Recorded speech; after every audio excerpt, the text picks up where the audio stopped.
Hi மக்களே, இந்த வீடியோவில் நம்ம என்ன பார்க்க போகிறோன்னா 7 இயர்ஸ் பேக் என்னோட ஃபர்ஸ்ட் ப்ரெக்னென்சி பாய் பேபிக்கு என்னென்ன சிம்டம்ஸ் இருந்துச்சு, இப்போ என்னோட செகண்ட் ப்ரெக்னென்சியில் எனக்கு என்னென்ன சிம்டம்ஸ் இருக்குன்னு இந்த வீடியோவில் நான் உங்கள் கூட ஷேர் பண்ணிக்கிறேன். வாங்க வீடியோக்குள்ளே போகலாம்.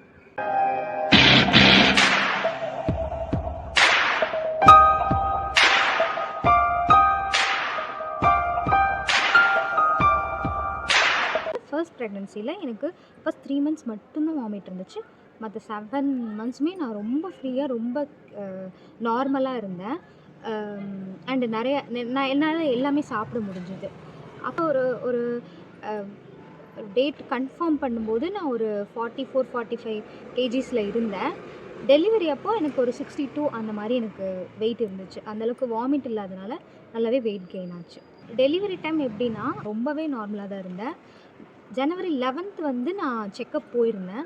அப்போது டாக்டர் செக் பண்ணிவிட்டு இந்த மாதிரி ப்ளீடாக ஸ்டார்ட் ஆகிடுச்சு, நீங்கள் அட்மிட் ஆகிக்கலான்னு சொன்னாங்க. மற்றபடி எனக்கு எந்த ஒரு பெயினுமே எதுவுமே கிடையாது, ஜஸ்ட் ப்ளீடிங் ஆச்சு.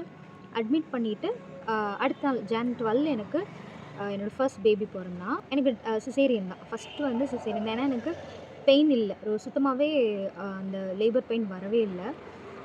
ப்ளீடிங் ஆனனால எனக்கு அந்த லைட்டாக அந்த பீரியட்ஸ் பெயின் மாதிரி வரும்ல, அந்த மாதிரி இருந்துச்சே தவிர எனக்கு லேபர் பெயின் மாதிரி எதுவுமே வரல. ஃபர்ஸ்ட் ப்ரெக்னென்சியில் எனக்கு அந்த மாதிரி தான் C-section ஆச்சு.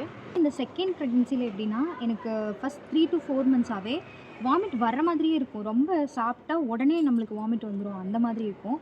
4 months முடிய போகும்போது நான் கொஞ்சம் நல்லாவே ஆக்டிவாகவே இருந்தேன்.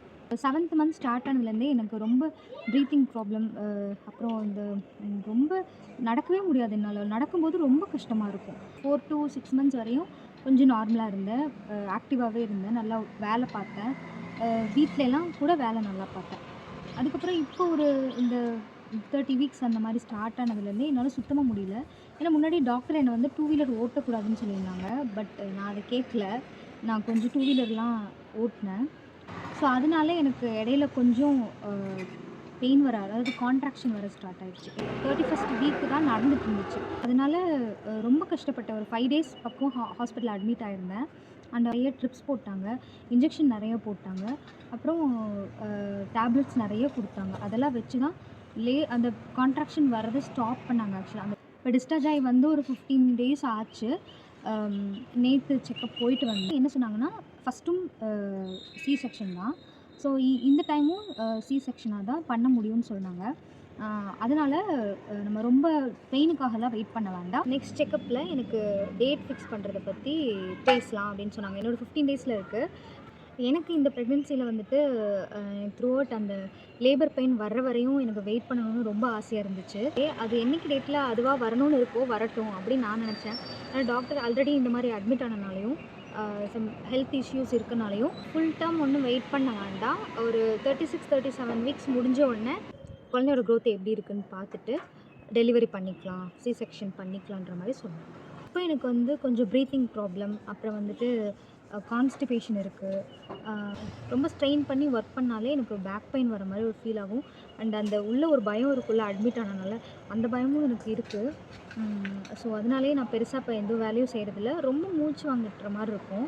இருக்கிறப்போ கொஞ்சம் ஃப்ளாட்டாக நம்ம தலைக்கு லைட்டான தலைகாணி வச்சு படுக்கும்போது நம்ம ஃபுல் பாடி வெயிட்டே என் தலைக்கு ஏறுற மாதிரியும் மூச்சு விடுறதுக்கே ரொம்ப சிரமமாக இருக்கும். அப்புறம் படுக்கிறது அஸ் யூஷுவல் ரொம்ப கஷ்டமாக இருந்துச்சு. ஃபர்ஸ்ட் ப்ரெக்னென்சியில் அப்படி கிடையாது, கொஞ்சம் நல்லா கம்ஃபர்டபுளாக தான் இருந்தேன். பட் இந்த ப்ரெக்னென்சியில் எனக்கு கொஞ்சம் படுக்கிறது, அந்த திரும்புறது, பொசிஷன் சேஞ்ச் பண்ணுறதுல கொஞ்சம் கஷ்டமாக தான் இருக்குது. ஒரு 3 மணி வரையுமே சரியான தூக்கம் இருக்காது. அதுக்கப்புறம் கொஞ்சம் தூங்குவேன். ஃபர்ஸ்ட் ப்ரெக்னென்சியில் அப்படி கிடையாது, நான் நல்லாவே தூங்கினேன். ஃபர்ஸ்ட் 3 months மட்டும்தான் எனக்கு வாமிட் இருந்துச்சு தவிர, வாமிட் தான் இருக்கும், நைட்டில் நல்லா தூங்குவேன். அப்போ இருந்தே எனக்கு நல்ல ஸ்லீப் இருந்துச்சு. த்ரூ அவுட் ப்ரெக்னென்சிலுமே எனக்கு நல்ல ஸ்லீப் இருந்துச்சு, வேறு எந்த சிம்டம்ஸும் கிடையாது.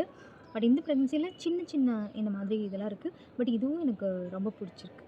கிரேவிங்னு பார்த்தா எனக்கு ஃபர்ஸ்ட் ப்ரெக்னென்சியில் எனக்கு இந்த கார ஐட்டம்ஸ் அவ்வளோவா பிடிக்கல. எனக்கு கொஞ்சம் இனிப்பான ஐட்டம்ஸ் அண்ட் இந்த பனானாலாம் எனக்கு ரொம்ப பிடிச்சிது. இந்த 5 star சாக்லேட்ஸ் அந்த மாதிரி கிரேவிங்ஸ் எனக்கு நிறைய இருந்துச்சு.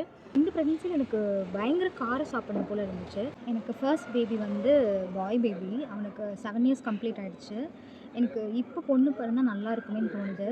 அவனும் நல்லா கேர் பண்ணி பார்த்துப்பான். ஸோ பொண்ணு பிறந்தா ரொம்ப நல்லாயிருக்கும்னு தோணுது.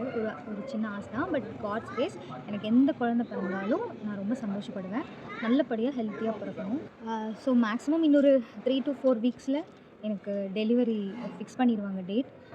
எனக்கு ஒரு பக்கம் நேச்சுரலாக பெயின் வந்து பிறக்கட்டும்னு ஆசையாக இருக்குது. இன்னொரு பக்கம் வந்து நம்ம பேபியை பார்க்க போகிறோம் அப்படின்ற ஒரு ஒரு ஆர்வமாக இருக்குது. அதனால் இன்னொரு 3 to 4 வீக்ஸில் மேக்ஸிமம் எனக்கு டெலிவரி ஆயிரும். எனக்காக ப்ரே பண்ணிக்கோங்க. நீங்கள் நினைக்கிறது எல்லாமே கண்டிப்பாக நடக்கும். அதுக்கு நானும் உங்களுக்காக ப்ரே பண்ணிக்கிறேன். ரொம்ப ரொம்ப தேங்க்ஸ் இந்த வீடியோ பார்த்ததுக்கு. பை.